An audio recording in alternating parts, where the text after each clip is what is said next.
தந்தை மகன் தூயாவியாரின் பெயராலே நம் ஆண்டவராகிய இயேசு கிறிஸ்துவின் அருளும் கடவுளின் அன்பும் தூயாவியாரின் நட்புறவும் உங்கள் அனைவரோடும் இருப்பதாக.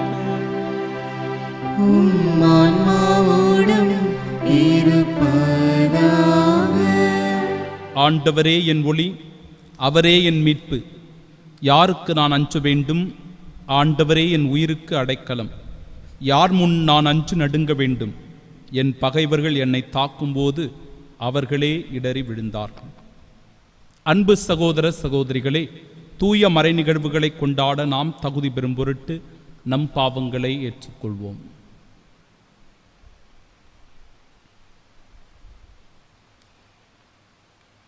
எல்லாம் வல்ல இறைவனிடமும் சகோதர சகோதரிகளே உங்களிடமும் நான் பாவியனை ஏற்றுக்கொள்கிறேன். ஏனெனில் என் சிந்தனையாலும் சொல்லாலும் செயலாலும் கடமையில் தவறியதாலும் பாவங்கள் பல செய்தேன். என் பாவமே என் பாவமே என் பெரும் பாவமே.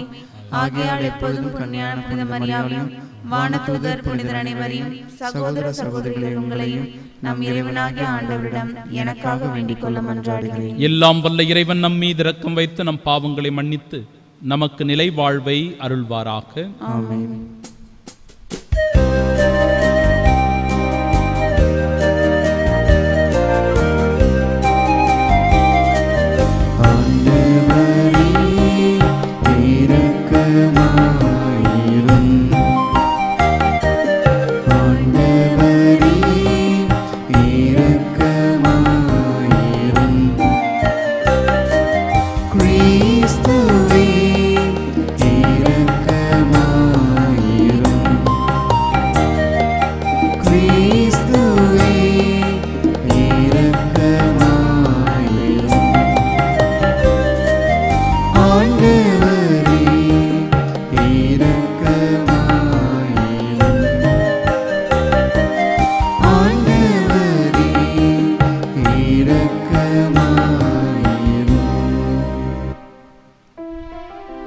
மன்றாடுவோமாக. இறைவா, நன்மையானவை அனைத்தும் உம்மிடமிருந்தே வருகின்றன. இவ்வாறு உமது ஏவுதலினால் நாங்கள் சரியானவற்றை உணரவும் உமது வழிநடத்துதலால் அவற்றையே நாங்கள் நிறைவேற்றவும் உம்மை வேண்டுவோருக்கு கனிவுடன் அருள் புரிய வேண்டுமென்று உம்மோடு தூய ஆவியாரின் ஒன்றிப்பில் இறைவனாய் என்றென்றும் வாழ்ந்து ஆட்சி செய்கின்ற அவர் வழியாக உம்மை மன்றாடுகின்றோம். ஆமென். முதல் வாசகம். மலை மேல் ஆண்டவர் திருமுன் வந்து நில். அரசர்கள் முதல் நூலிலிருந்து வாசகம். அதிகாரம் 19, இறைவசனங்கள் 9 மற்றும் 11 முதல் 16 முடிய. அந்நாட்களில் எலியா அங்கிருந்த குகைக்கு வந்து அதில் இரவை கழித்தார். அப்போது ஆண்டவர், வெளியே வா, மலை மேல் என் திருமுன் வந்து நில். இதோ ஆண்டவராகிய நான் கடந்து செல்ல இருக்கிறேன் என்றார். உடனே ஆண்டவர் திருமுன் பெரும் சுழற்காற்று எழுந்து மலைகளை பிளந்து பாறைகளை சிதறடித்தது. ஆனால் ஆண்டவர் அந்த காற்றில் இல்லை. காற்றுக்கு பின் நிலநடுக்கம் ஏற்பட்டது. நிலநடுக்கத்திலும் ஆண்டவர் இருக்கவில்லை. நிலநடுக்கத்திற்கு பின் தீ கிளம்பிற்று. தீயிலும் ஆண்டவர் இருக்கவில்லை. தீக்கு பின் அடக்கமான மெல்லிய ஒலி கேட்டது. அதை எலியா கேட்டவுடன் போர்வையினால் தம் முகத்தை மூடிக்கொண்டு வெளியே வந்து குகையின் வாயிலில் நின்றார். அப்பொழுது, எலியா, நீ இங்கே என்ன செய்கிறாய் என்று ஒரு குரல் கேட்டது. அதற்கு அவர், படைகளின் கடவுளாகிய ஆண்டவர் மீது நான் பேரார்வம் கொண்டவனாய் இருந்து வருகிறேன். ஆனால் இஸ்ரேலின் மக்கள் உமது உடன்படிக்கையை உதறிவிட்டனர். உம் பலிபீடங்களையும் தகர்த்து விட்டனர். உம் இறைவாக்கினரை வாளால் கொன்றுவிட்டனர். நான் ஒருவன் மட்டுமே எஞ்சியிருக்க என் உயிரையும் பறிக்க தேடுகின்றனர் என்றார். அப்போது ஆண்டவர் அவரிடம், நீ வந்த வழியே திரும்பி தமஸ்கு பாலைநிலம் நோக்கி செல். அவ்விடத்தை அடைந்தவுடன் அசாவேலை சிரியாவுக்கு மன்னனாக திருப்பொழிவு செய். நிம்சியின் மகன் இயேசுவை இஸ்ரேலுக்கு அரசனாக திருப்பொழிவு செய். ஆபேல் மெக்கோலாவை சார்ந்த சாபாற்றின் மகன் எலிசாவை உனக்கு பதிலாக இறைவாக்கினராக அருள் பொழிவு செய் என்றார். ஆண்டவரின் அருள்வாக்கு. இறைவனுக்கு நன்றி. பதிலுரை பாடல். ஆண்டவரே உமது முகத்தை நாடுவேன். ஆண்டவரே உமது முகத்தை நாடுவேன். ஆண்டவரே நான் மன்றாடும் போது என் குரலை கேட்டருளும். என் மீது இரக்கங்கொண்டு எனக்கு பதிலளித்தருளும். புறப்படு, அவரது முகத்தை நாடு என்றது என் உள்ளம். ஆண்டவரே உமது முகத்தை நாடுவேன். ஆண்டவரே உமது முகத்தையே நாடுவேன். உமது முகத்தை எனக்கு மறைக்காதிரும். நீர் சினங்கொண்டு அடியேனை விலக்கி விடாதிரும். நீரே எனக்கு துணை. என் மீட்பராகிய கடவுளே, என்னை தள்ளிவிடாதிரும். ஆண்டவரே உமது முகத்தை நாடுவேன். வாழ்வோரின் நாட்டினிலே ஆண்டவரின் நலன்களை காண்பேன் என்று நான் இன்னும் நம்புகின்றேன். நெஞ்சே, ஆண்டவருக்காக காத்திரு. மன உறுதிக்குள் என் உள்ளம் வலிமை பெறட்டும். ஆண்டவருக்காக காத்திரு. ஆண்டவரே உமது முகத்தை நாடுவேன்.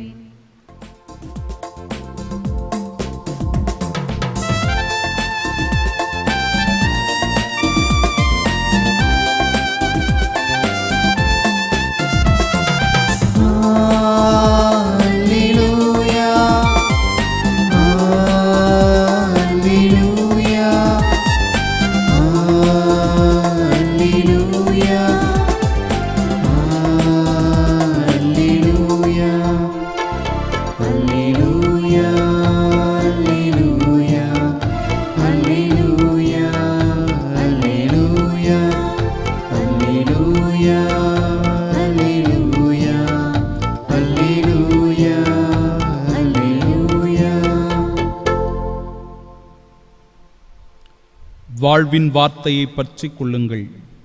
உலகில் ஒளிரும் சுடர்களாக துலங்குவீர்கள். அல்லேலூயா, அல்லேலூயா, அல்லேலூயா, அல்லேலூயா. ஆண்டவர் உங்களோடு இருப்பாராக. உம் ஆன்மாவோடும் இருப்பாராக. தூய மத்தேயு எழுதிய பரிசுத்த நற்செய்தியிலிருந்து வாசகம். ஆண்டவரே, மாட்சி உமக்கே. அதிகாரம் 5 இறை வார்த்தைகள் 27 முதல் 32 வரை. அக்காலத்தில் இயேசு தம் சீடரை நோக்கி கூறியது: விபச்சாரம் செய்யாதே என கூறப்பட்டிருப்பதை கேள்விப்பட்டிருக்கிறீர்கள். ஆனால் நான் உங்களுக்கு சொல்லுகிறேன், ஒரு பெண்ணை இச்சையுடன் நோக்கும் எவரும் தம் உள்ளத்தால் ஏற்கனவே அப்பெண்ணோடு விபச்சாரம் செய்தாயிற்று. உங்கள் வலக்கண் உங்களை பாவத்தில் விழச் செய்தால் அதை பிடுங்கி எறிந்து விடுங்கள். உங்கள் உடல் முழுவதும் நரகத்தில் எரியப்படுவதை விட உங்கள் உறுப்புகளில் ஒன்றை நீங்கள் இழப்பதே நல்லது. உங்கள் வலக்கை உங்களை பாவத்தில் விழச் செய்தால் அதையும் உங்களிடமிருந்து வெட்டி எறிந்து விடுங்கள். உங்கள் உடல் முழுவதும் நரகத்திற்கு செல்வதை விட உங்கள் உறுப்புகளில் ஒன்றை நீங்கள் இழப்பதே நல்லது. தன் மனைவியை விலக்கி விடுகிறவன் எவனும் மனவிலக்கு சான்றிதழை கொடுக்கட்டும் என கூறப்பட்டிருக்கிறது. ஆனால் நான் உங்களுக்கு சொல்லுகிறேன், எவரும் தன் மனைவியை பரத்தமைக்காக அன்றி வேறு எந்த காரணத்திற்காகவும் விலக்கிவிடக்கூடாது. அப்படி செய்வோர் எவரும் அவரை விபச்சாரத்தில் ஈடுபடச் செய்கின்றனர். விலக்கப்பட்டோரை மணப்போரும் விபச்சாரம் செய்கின்றனர்.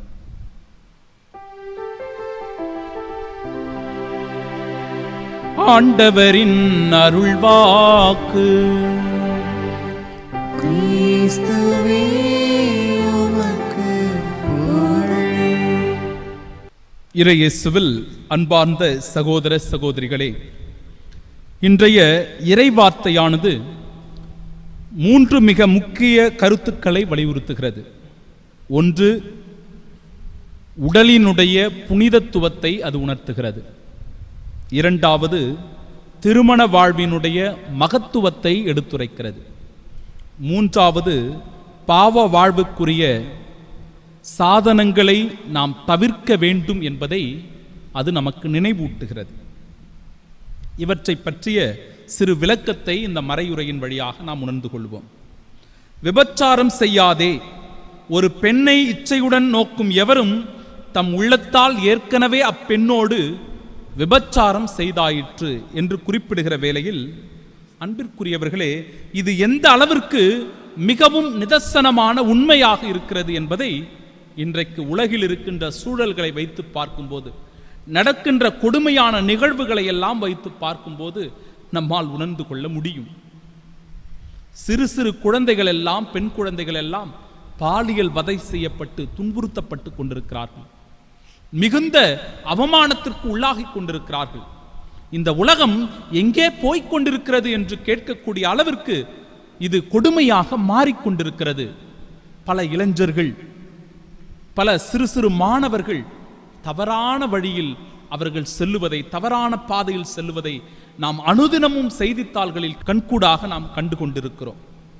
அன்பிற்குரியவர்களே, ஒரு முறை நான் திருப்பலி முடித்துவிட்டு என்னுடைய அலுவலகத்திலே அமர்ந்து கொண்டிருந்தேன்.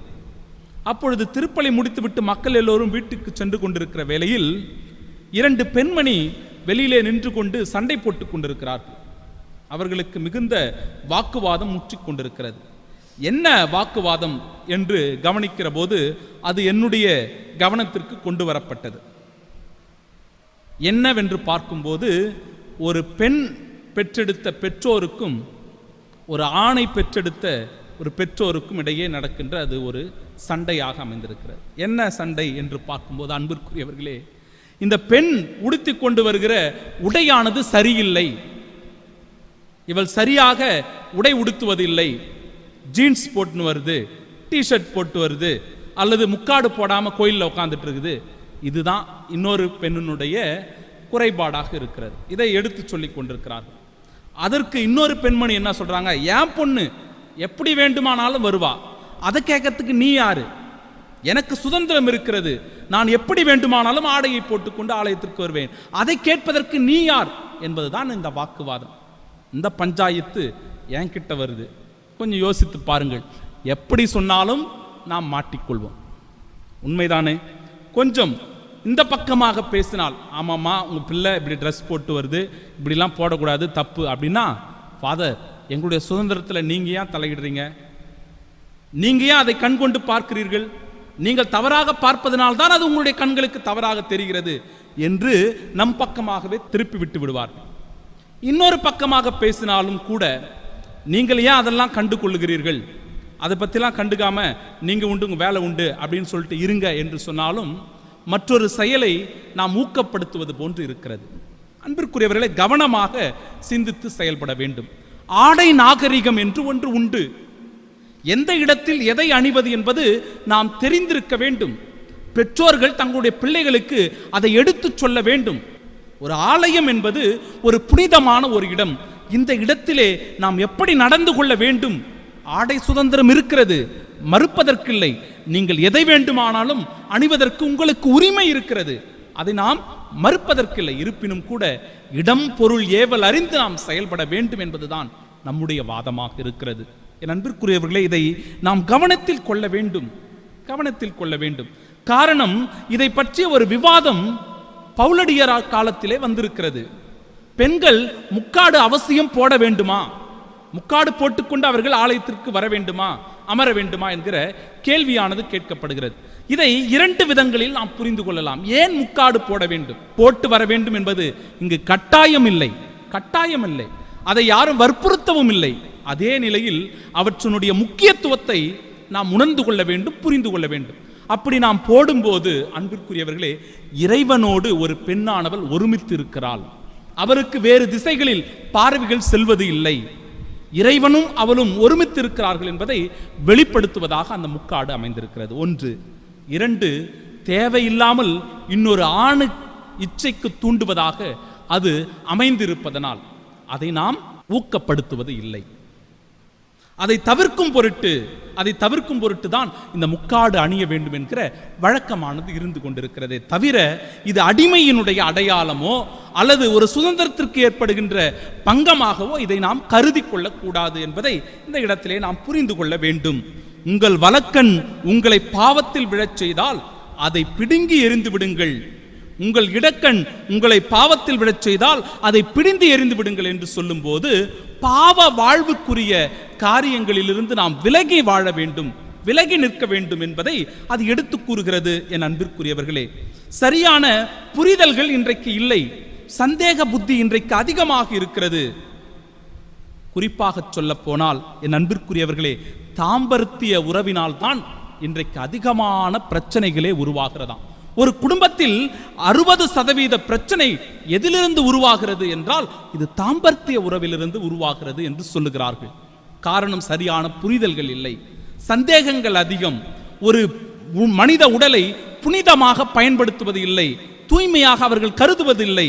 அதை காம ஆசைக்கான தேவைகளாகவோ அல்லது காம பசிக்கான உணவாகவோ நாம் பார்க்கும்போது அன்பினுடைய உச்சத்தை நம்மால் புரிந்து கொள்ள முடியாது. உணர்வுகளை வெளிப்படுத்தி அந்த இடத்தில் அன்பின் பரிமாற்றத்தை நம்மால் புரிந்து கொள்ள முடியாது. எனவே அன்பிற்குரியவர்களே, நாம் சரியாக இந்த உடலை பற்றிய புரிதலை உணர்ந்து கொள்ள வேண்டும், திருமணத்தினுடைய முக்கியத்துவத்தை அறிந்து கொள்ள வேண்டும், பாவ வாழ்வுக்குரிய சாதனங்களை தவிர்க்க வேண்டும். குறிப்பாக சொல்ல போனால் அதிகமான தொலைக்காட்சியில் நம்மையே ஈடுபடுத்திக் கொள்வது, படங்களை பார்ப்பது, இணையதளத்தில் அதிக நேரத்தை செலவிடுவது, ஆடை ஆபரணங்களிலே அதிகமான நாட்டம் கொண்டிருப்பது, இவற்றை நாம் தவிர்க்கும் போது பாவ வாழ்வுக்குரிய நாட்டங்களிலிருந்து நாம் விடுதலை பெற முடியும். எனவே உடலினுடைய புனிதத்துவத்தை உணர்ந்தவர்களாய், திருமண வாழ்வினுடைய மகத்துவத்தை அறிந்து கொண்டவர்களாய், பாவ வாழ்விற்குரிய தவறான செயல்களை விலக்கிவிட்டு நல்வாழ்விற்குரிய தூய்மையான வாழ்வு வாழக்கூடியவர்களாய் வரம் வேண்டி இந்த திருப்பலியிலே ஜெபிப்போம். ஆமென்.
அன்புமிக்க சகோதர சகோதரிகளே, என்னுடையதும் உங்களுடையதுமான இப்பலி எல்லாம் வல்ல இறைவனுக்கு உகந்ததாகும்படி மன்றாடுங்கள். ஆண்டவர் தமது பெயரின் புகழ்ச்சிக்காகவும் ஆட்சிக்காகவும் நமது நன்மைக்காகவும் புனித திரு அவை அனைத்தின் நலனுக்காகவும் உமது கையிலிருந்து இப்பலியை ஏற்றுக்கொள்வாராக. ஆண்டவரே, இரக்கத்துடன் எங்கள் பணியை கண்ணோக்கி அருள உம்மை வேண்டுகின்றோம். அதனால் நாங்கள் உமக்கு ஒப்பு கொடுக்கும் இக்காணிக்கை உமக்கு ஏற்றதாகி எங்கள் அன்பை வளர்ப்பதாக. எங்கள் ஆண்டவராகிய இயேசு கிறிஸ்து வழியாக உம்மை மன்றாடுகின்றோம். ஆண்டவர் உங்களோடு இருப்பாராக.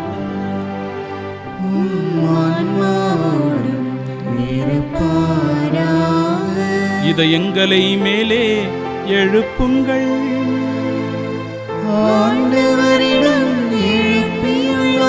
நம் இறைவனாகிய ஆண்டவருக்கு நன்றி கூறுவோம்.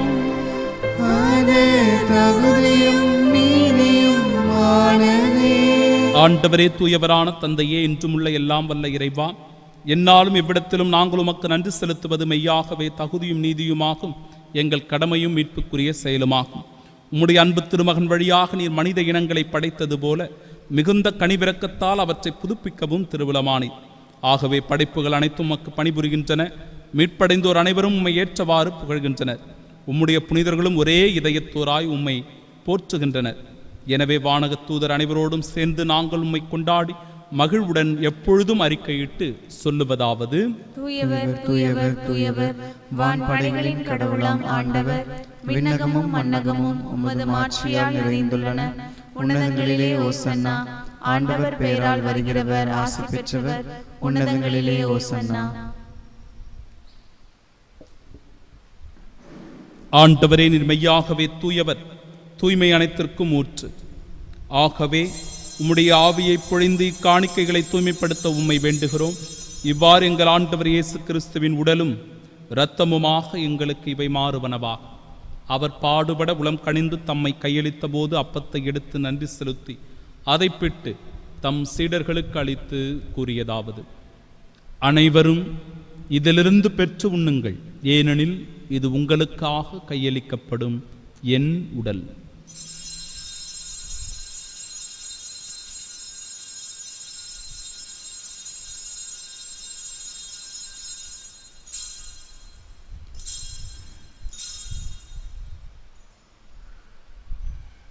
அவ்வண்ணமே இரவு விருந்தை அருந்தியபின் கிண்ணத்தையும் எடுத்து மீண்டும் உமக்கு நன்றி கூறி தம் சீடர்களுக்கு அளித்து அவர் கூறியதாவது: அனைவரும் இதிலிருந்து பெற்று பருகுங்கள், ஏனெனில் இது புதிய நிலையான உடன்படிக்கைக்கு உரிய என் இரத்தத்தின் கிண்ணம்.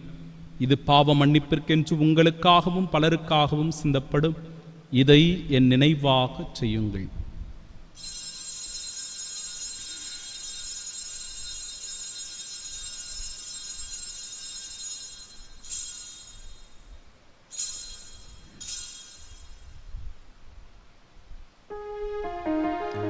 நம்பிக்கையின் மறைபொருள். ஆண்டவரே, நீர் வருமளவும் உமது இறப்பினை அறிக்கையிடுகின்றோம், உமது உயிர்ப்பினையும் எடுத்துரைக்கின்றோம். ஆகவே ஆண்டவரே, நாங்கள் கிறிஸ்துவின் இறப்பினையும் உயிர்ப்பினையும் நினைவு கூர்ந்து வாழ்வு தரும் அப்பத்தையும் மீட்பளிக்கும் இக்கிண்ணத்தையும் ஒப்புக் கொடுக்கிறோம். திருமுன்னின்று ஊழியம் புரிய தகுந்தவர்களென எங்களை ஏற்றுக்கொண்டீர். எனவே உமக்கு நன்றி செலுத்துகின்றோம். மேலும் கிறிஸ்துவின் உடலிலும் இரத்தத்திலும் பங்கு கொள்ளும் எங்களை தூய ஆவியார் ஒன்று சேர்க்க வேண்டுமென உம்மை தாழ்மையுடன் மன்றாடுகிறோம். ஆண்டவரே, உலகெங்கும் பரவியிருக்கும் அது திரு அவை நினைவு கூர்ந்தலும் எங்கள் திருத்தந்தை பிரான்சிஸ், எங்கள் பேராயர் ஜார்ஜ் அந்தோனிசாமி, எல்லா திருநிலையினர் ஆகிய அனைவரோடும் இது திரு அவை அன்பில் நிறைவு பெறச் செய்தருளும்.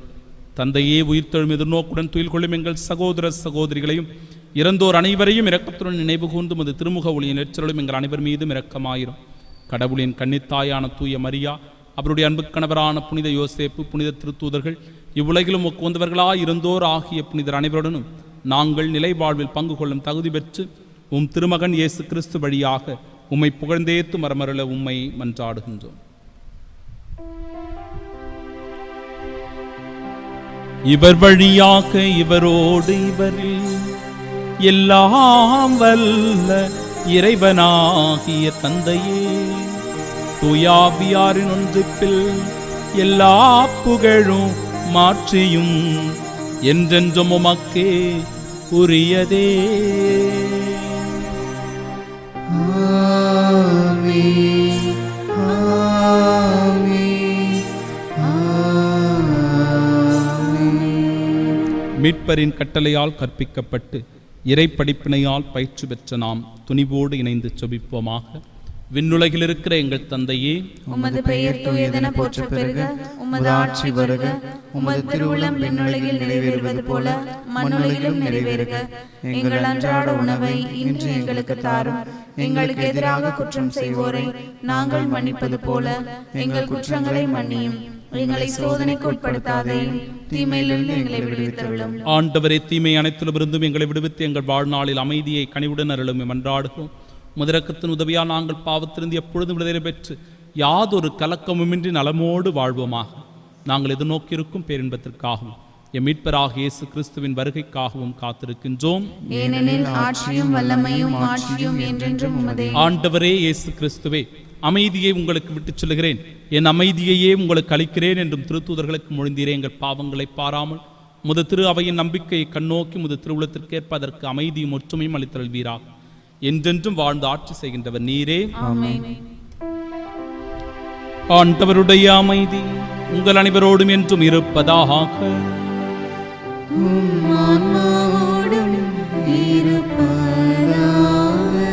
நம் ஆண்டவர் இயேசு கிறிஸ்து தருகிற அமைதியை ஒருவர் மற்றவரோடு பகிர்ந்து கொள்வோம். சமாதானம்.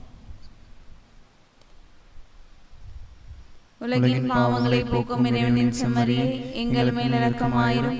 உலகின் பாவங்களை போக்கும் இறைவனின் செம்மறியே, எங்கள் மேல் இரக்கமாயிரும். உலகின் பாவங்களை போக்கும் இறைவனின் செம்மறியே, எங்களுக்கு அமைதி அளித்தருளும்.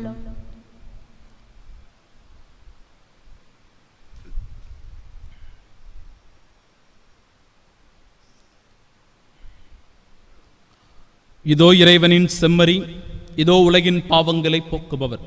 செம்மறியின் விருந்திற்கு அழைக்கப்பெற்ற நாம் பேறு பெற்றோர். ஆண்டவரே, நீர் என் நிலத்தில் எழுந்துள்ள நான் தகுதியற்றவள், ஆனால் ஒரு வார்த்தை மட்டும் சொல்லியருளும், எனது ஆன்மா நலமடையும். கிறிஸ்துவின் திருவுடலும் இரத்தமும் நம்மை காத்து இலை வாழ்வை நமக்கு அருள்வதாக. ஆமென்.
திருவிருந்துக்கு பின் ஜெபம். கிறிஸ்துவின் ஆன்மாவே, என்னை புனிதமாக்கும். கிறிஸ்துவின் திருவுடலே, என்னை மீட்டருளும். கிறிஸ்துவின் திரு ரத்தமே, எனக்கு எழுச்சியூட்டும். கிறிஸ்துவின் விழாவின் தண்ணீரே, என்னை கழுவிடுமே. கிறிஸ்துவின் பாடுகளே, என்னை தேற்றிடுமே. ஓ நல்ல இயேசுவே, எனக்கு செவிசாயும். உம் திரு காயங்களுக்குள் என்னை மறைத்தருளும். உம்மிடமிருந்து என்னை பிரிய விடாதே. தீய பகைவரிடமிருந்து என்னை காத்தருளும். எனது இறப்பின் வேளையில் என்னை அழைத்தருளும். உம்மிடம் வர எனக்கு கட்டளையிட்டருளும். புனிதர்களோடு எக்காலம் உம்மை புகழ செய்யும். ஆமென். ஆண்டவர் என் கற்பாரை, என் புகலிடம், என் மீட்பர், என் கடவுளே எனக்கு துணைவர். மன்றாடுவோமாக. ஆண்டவரே, நலமளிக்கும் உமது செயல் எங்களை தீய நாட்டங்களிலிருந்து விடுவிக்க உம்மை வேண்டுகின்றோம். இவை எங்களை நேரிய வழியில் நடத்திச் செல்ல கனிவுடன் அருள்வீராக. எங்கள் ஆண்டவராகிய இயேசு கிறிஸ்து வழியாக உம்மை மன்றாடுகின்றோம். ஆண்டவர் உங்களோடு இருப்பாராக.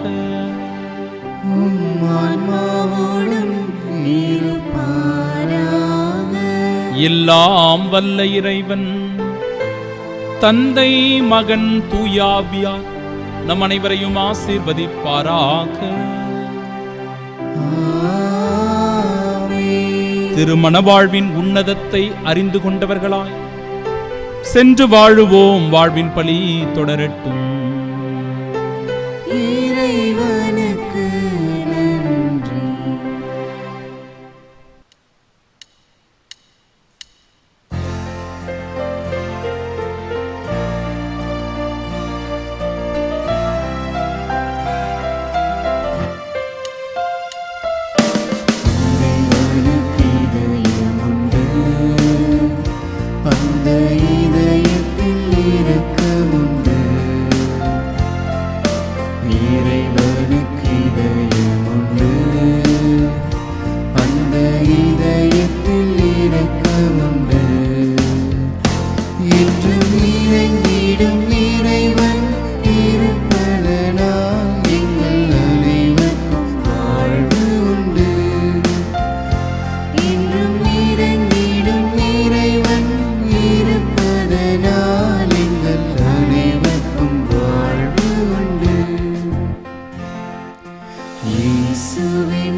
பரிசுத்த நற்கருணைக்கு பக்தியாய் ஆராதனை எத்திசையும் புரிவோம். இயேசுவின் மதுரமான திரு இருதயமே, எங்கள் சிநேகமாயிரும். மரியாளின் மாசற்ற இருதயமே, எங்கள் ரட்சணியமாயிரும். சகல புனிதர்களே, எங்களுக்காக வேண்டிக் இரக்கத்தின் ஆண்டவரே, எங்கள் மேல் இரக்கமாயிரும். நற்கருணை நாதரே, எங்களோடு தங்கும் ஆண்டவரே, அச்சிஷ்ட சிலுவை அடையாளத்தினாலே எங்கள் சத்துருக்களிடமிருந்து எங்களை ரட்சித்துக் கொள்ளும் எங்கள் சர்வேஸ்வரா, பிதா சுதன் பரிசுத்த ஆவியின் பெயராலே ஆமென்.